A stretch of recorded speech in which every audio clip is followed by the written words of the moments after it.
Hey guys, let's get more news about Steelers, but first, don't forget to subscribe and leave your like. Steelers fans react to Pittsburgh's Russell Wilson-Justin Fields depth chart order. Opinions are all over the place about who will start at quarterback for the Pittsburgh Steelers. The cold truth is Mike Tomlin will decide when he gets ready. But that won't keep Steelers fans from reacting to the depth chart order of the two signal callers. According to a post on X by ESPN NFL reporter Brooke Pryor, the Steelers gave Wilson the nod over Fields on the team's first depth chart. What this means in real terms is anybody's guess. It could be meant to motivate Fields to up his game and wrestle the spot from Wilson. It could be a deference to the decorated veteran. Or it could be a matter of appeasing the longtime NFL player. And, of course, it could be Wilson really is the dude who will start. Ask around and it's pretty clear Fields is making a case to seriously challenge Wilson for the starting role.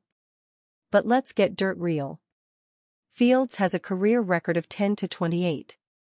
And he's now on the roster of a team that hasn't experienced a losing season in 17 years under Tomlin. Would Tomlin hand the keys to Fields and risk the franchise's impressive streak? Let's get further real. Wilson has a career record of 115-72-1. He's a former Super Bowl champion.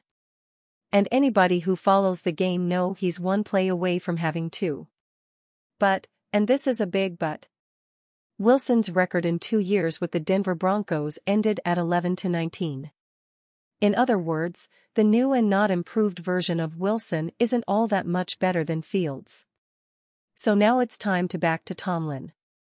He told Up%Adams that it's a battle, plain and simple. Justin Fields has absorbed a lot of responsibility since coming into the league, Tomlin said. It's probably a great opportunity for him to work alongside, day to day, somebody at his position that's done it longer and done it at a high level. But rest assured, both guys are going to be given an opportunity to show their skills over the course of the next month. And I'm excited about watching them sort themselves out.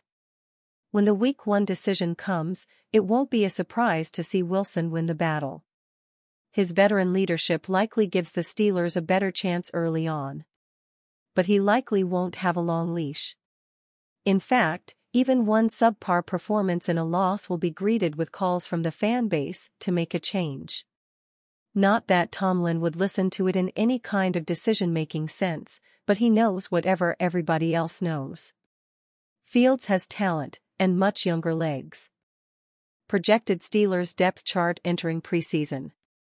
The NFL preseason is among us. Soon roughly 90 players from the Steelers' summer roster will take the field for Pittsburgh's preseason opener at home against the Houston Texans. Dozens of hopefuls will be out to prove why they belong on the final roster this September. The first 3 weeks of training camp were pivotal for players on the roster bubble, and they have been fighting tooth and nail to show the coaching staff why they can help this team succeed in 2024. Unfortunately for these players, the preseason schedule was reduced from 4 games to 3 games in 2021. Players fighting for roster spots will have just 3 exhibition games to showcase their skills, and with 90 players on the roster, playing time will be limited. Here's a look at the Pittsburgh Steelers' projected depth chart entering the 2024 preseason. Based on player reputations, individual training camp performances, and where players have lined up in the pecking order at camp, this is an early projection of where players fall on Pittsburgh's 2024 depth chart entering the preseason. There are several factors worth noting. For starters, this is exhibition action, so the starters are not expected to play significant snaps during the preseason. Depending on how long they have been in the league and their reputation, some starters, like T.J. Watt and Cameron Hayward, won't see many preseason snaps, as they don't need to prove themselves. This means that the second-team and third-team players could see a bulk of the action during the preseason. Mike Tomlin and the coaching staff will be watching to see which players are in line for increased roles in 2024 and who is deserving of their final roster spots. The coaches will also want to get a good look at the young draft picks on the roster. Starting jobs on the offensive line won't be handed to offensive tackle Troy Fautanu and center Zach Frazier, they are going to have to earn them. This means they should see extended action in the preseason. Other rookies, like defensive back Ryan Watts and defensive lineman Logan Lee, are not guaranteed spots on the Steelers' roster in 2024.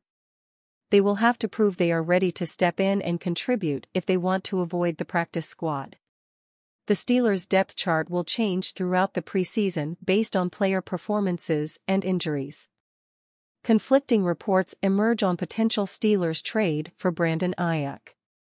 Pittsburgh Steelers fans appear to be all in on a trade for San Francisco 49ers wide receiver Brandon Aiyuk.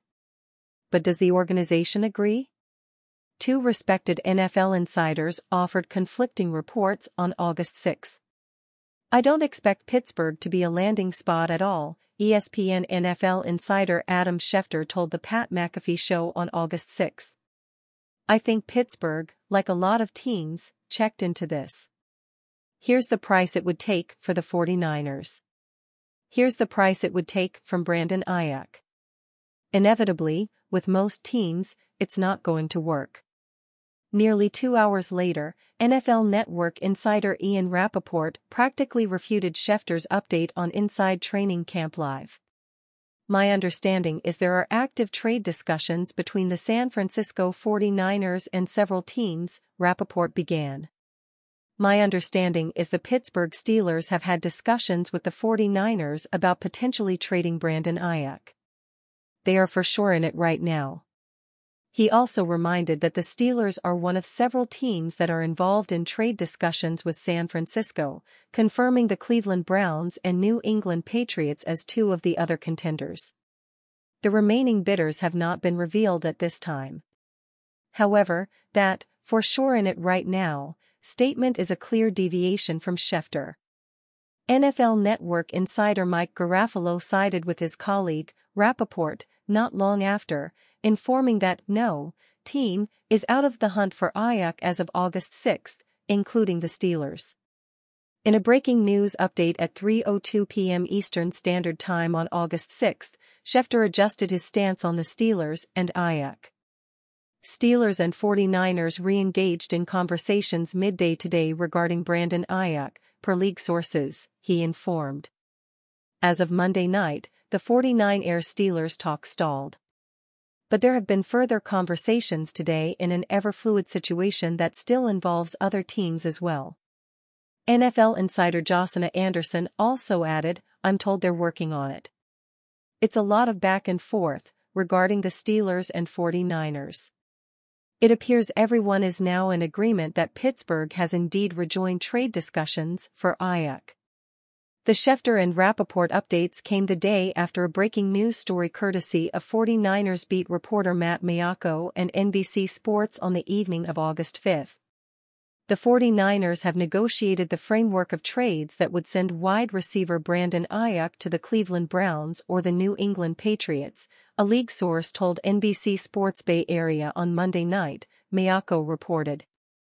Adding, "Now it's up to Aiyuk to determine if he will accept the contract terms from either of those franchises," the source said. Later in the article, Maiocco mentioned the Steelers, stating, "The Washington Commanders have removed themselves from trade talks for Aiyuk, and the Steelers effectively no longer are an option after they declined to meet the 49ers trade demands," the source said.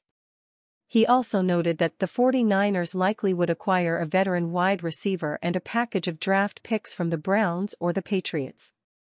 Rappaport acknowledged that the Browns and Patriots are certainly further along in getting a deal done than the Steelers on August 6. Maiocco listed veteran wide receivers Amari Cooper, Browns, and Kendrick Bourne, Patriots, as the players that would likely be included if Aiyuk was sent to either franchise.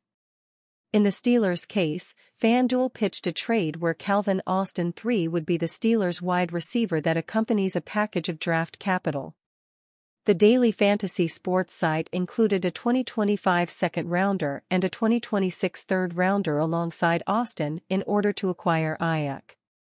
Who says no in this trade between the 49ers and Pittsburgh? They asked followers on August 5. the Steelers have fewer veteran options that they might part with in an Aiyuk trade.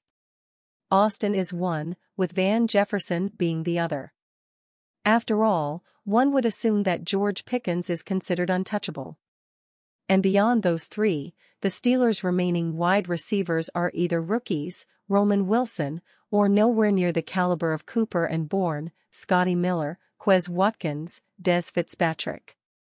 Aiyuk has shown interest in joining the Steelers if Pittsburgh and San Fran are able to work out a deal. And you, fan? What do you think of the situation of Brandon Aiyuk? Leave your opinion in the comments.